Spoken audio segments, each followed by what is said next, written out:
Hi friend, তোমরা সবাই কেমন আছো? আশা করি ভালোই আছো। আর আমাকে দেখতে পাচ্ছ গাড়ি থেকে ভিডিও করছি।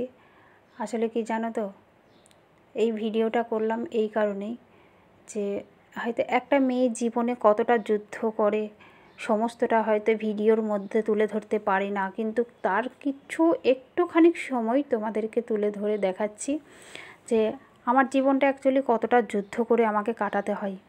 আমার পাশে আপনজন বলতে কেউই নেই, এই সন্তানটুকু আর স্বামী। তার মধ্যে তো বেশ কিছুটা তোমরা বুঝতে পেরেছো যে ওনার একটা বড় অ্যাক্সিডেন্ট হয়েছে, 2 মাস হলো।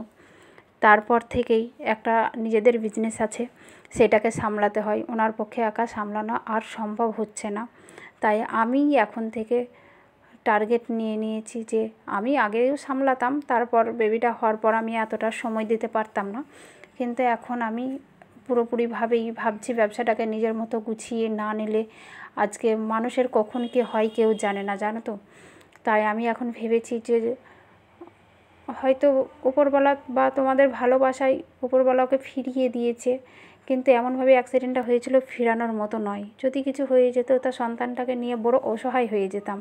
তাই ভাবছি যুদ্ধটা অন্যের এমনভাবেই করব, অন্যের উপর নির্ভরশীল আর থাকবো না। তাই মেয়ে হয়েই মার্কেটে বেরিয়েছি, মার্কেট করছি। সমস্তটা হয়তো তুলে ধরতে পারবো না, তো এখন থেকে ভাবছি সমস্তটা তুলে ধরবো কেন, তাতে কি হবে, তোমরা অনেক কিছুই শিখতে পারবে আমার দেখে, যে একটা মেয়ে জীবনে কতটা যুদ্ধ করতে পারে, সময় তাকে কতটা বদলে দেয়। তাহলে কি হবে, আমার দেখে অনেকেই তোমরা জোশ পাবে। হয়তো মার্কেটের কীভাবে আমি মুভমেন্ট করছি, কী করছি, সেগুলো এই মুহূর্তে তুলে ধরবো না। তো পার্ট বাই পার্ট এবার থেকে তোমাদেরকে আমি এই ভিডিওই দেখাবো যে আমার জীবনের যুদ্ধটা কতটা কঠিন, আমি কিভাবে যুদ্ধ করে যাচ্ছি।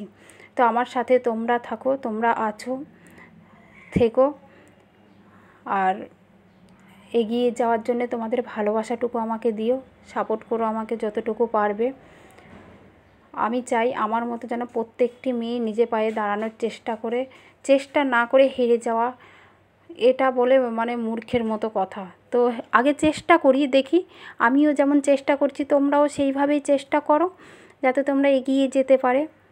তো তোমাদেরকে এখন সেরকম কিছু দেখতে পাচ্ছি না, শুধু রাস্তায় দেখে যাচ্ছ। তোমরা সবাই ভালো থেকো।